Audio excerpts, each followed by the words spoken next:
What's up guys? Today I've decided to stay local, 5-minute drive from the house. I've come down to a local marsh / woodland. I'm going to attempt to photograph some water rail and video some water rail. I've never not seen them here, so it's always a good shout. I just hope they play well for the cameras and they don't lurk away. Sometimes they hang at the back. There's a couple that come in close and are a lot more obliging, shall we say, but then others just aren't interested. It's been hit and miss quality wise for photos in the past, but I've always seen them, like I said. So let's find some water rail, eh?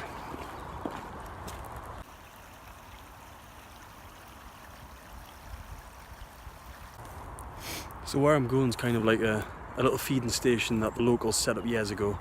Maybe a decade ago? Maybe. The entrance into it used to be a lot more conspicuous. But now, there's a lot more photographers getting here and it's a lot more obvious than it used to be. Even in the past year that I've been coming here. More and more people have been visiting, so as long as they look after it and keep the feeders topped up. That's all that I'm fussed about.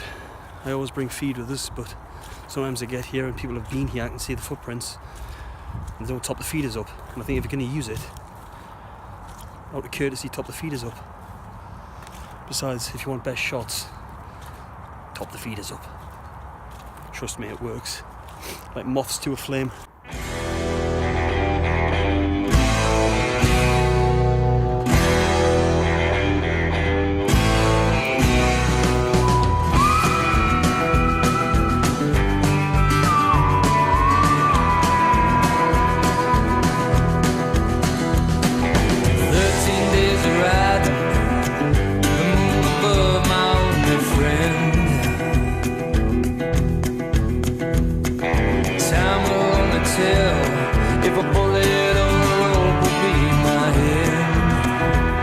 Got a price upon my head. The same life I did. There ain't no resting for a wanted man.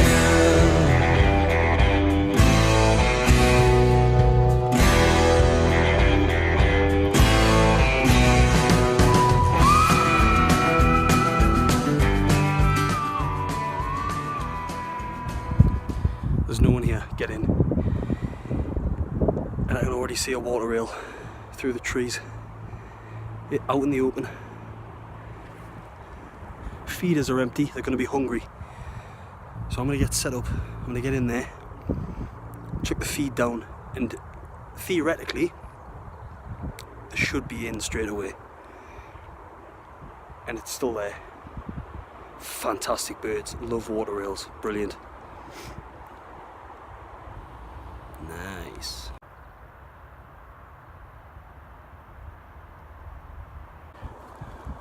Sun's out as well, which is brilliant. That water rail's still there. I'm talking, it's not moving. It's fantastic. I think it's just shuffled in a little bit. There's a reed bunting in front of us. There's two of them right there. Looking good, 2 males. Don't know if you can see them. Probably not down here. They'll be desperate for a feed. There should be some willow tits coming in. I think it must have been a few. That water rail's still there. It's still out. I'll see if I can get a photo for you guys.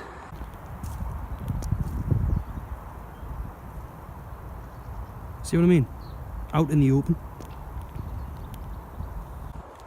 As you can see, not fazed one bit by human presence at all. I'm talking. Not even in a quiet tone, I'm just talking. That water rail's still there. The 2 reed buntings are still there. I've got a great spotted woodpecker chirping in the trees. I love this spot. There's 3 reed buntings now. Let's get to it. So I'm going to set up.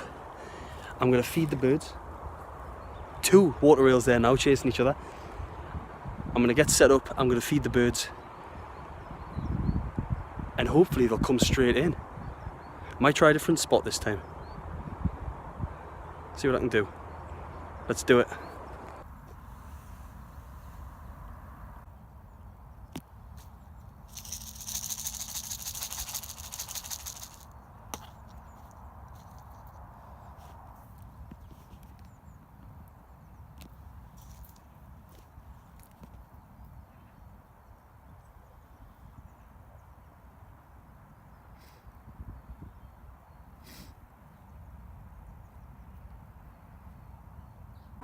So this is probably the best experience I've had here so far, just for proximity. The rails within 7 feet, just that first one, just moseying on up, just not a care in the world. There's one right there, it's so cool.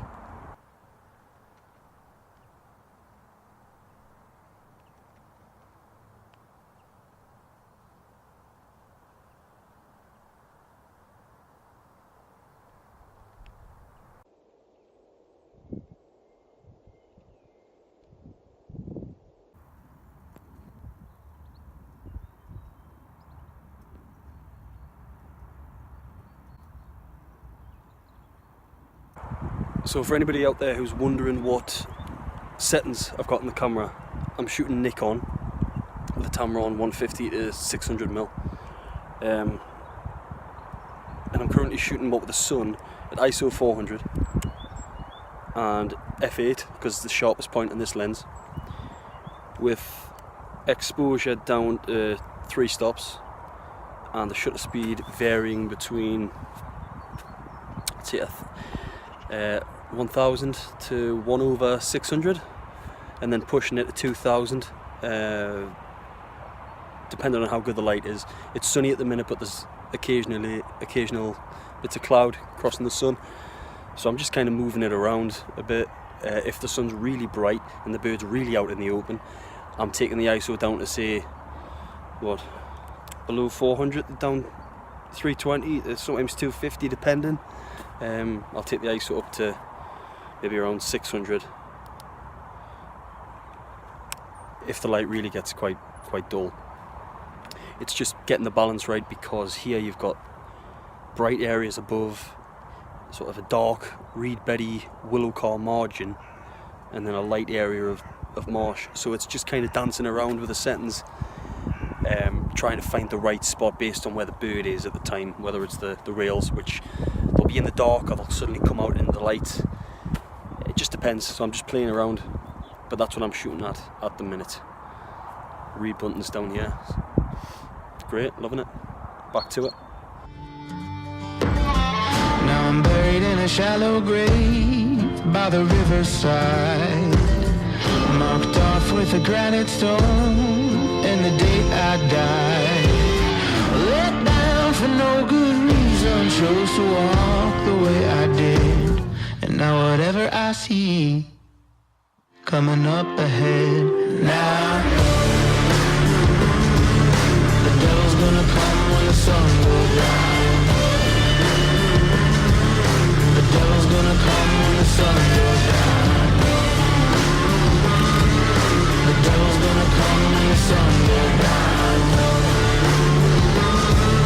The devil's gonna come when the sun goes down.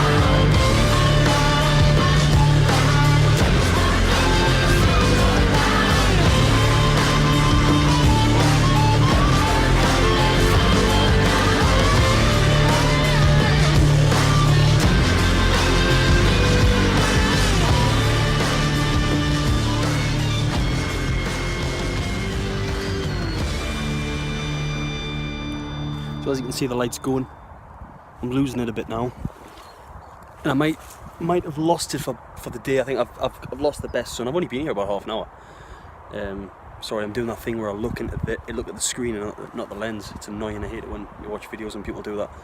I think I've lost the best light of the day. To be honest, I'm quite happy with what I've got. One of the reasons I came here was because I've got to go to the shops, and the shops isn't far, so I just kind of just dropped in to see what I could get, and then I'm going to pop to the shops. But if I've lost the best light, happy with what I've got. Not so much with the video stuff I got, it was more photos. but I think I'll probably put everything that I've got onto the video regardless. But I'm going to hang back here for a bit and see what else I get, see if the rails come out. But yeah, I think I have lost the best light. Reed bunting straight over my head. Love it! It's great here, brilliant. So there's a sparrowhawk or something around because the birds keep getting frenzied, they keep alarming, and they keep going crazy, sending out them alarm calls, the trills. I've seen sparrowhawk here before. I've had them fly over the top of us, which mustn't have seen us, to get to the feeding station. But I haven't seen it yet, but it could be skirting around the back. There was a family party here tail end of last summer, so there's a breeding pair in the area. There's also kestrel, and there's also buzzard, but nothing yet. I'd love a decent shot of a sparrowhawk.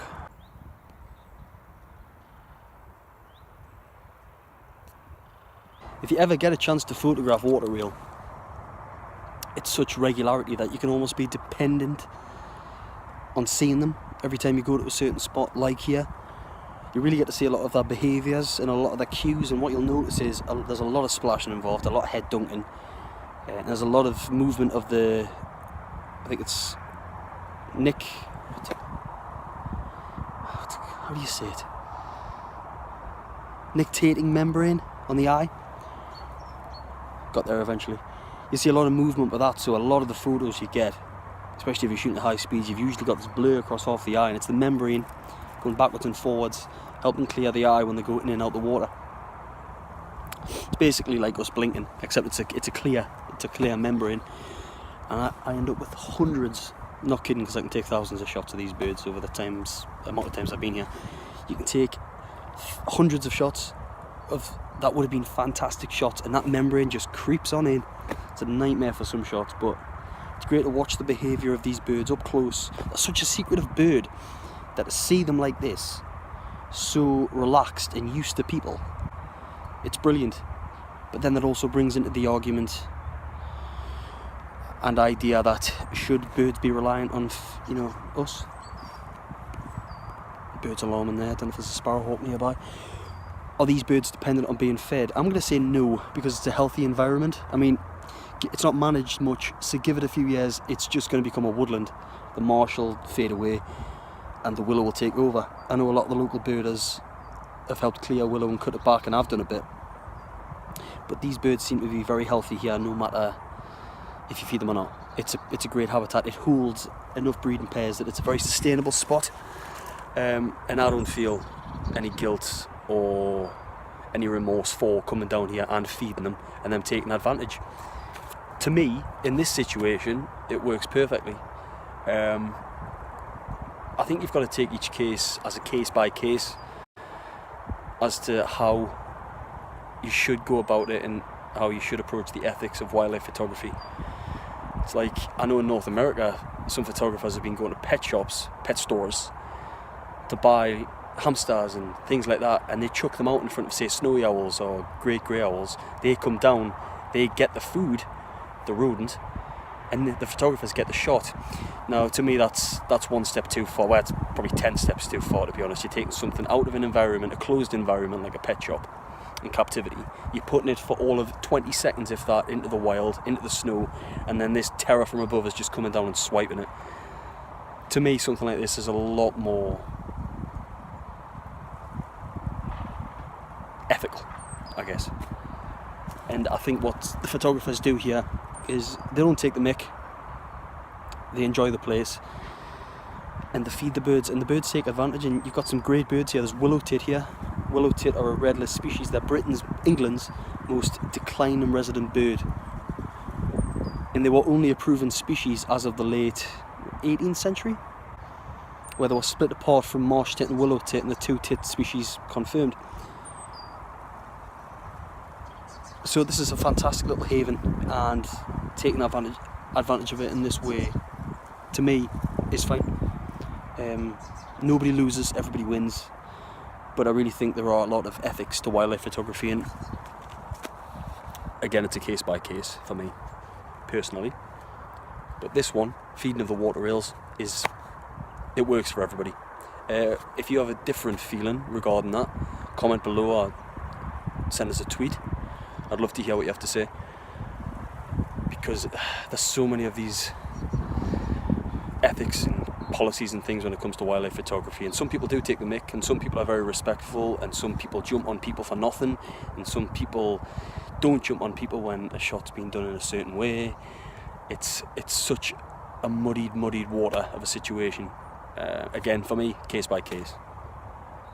I've got verbal diarrhea at the minute because the water rails have disappeared. Can you tell? Right back to it.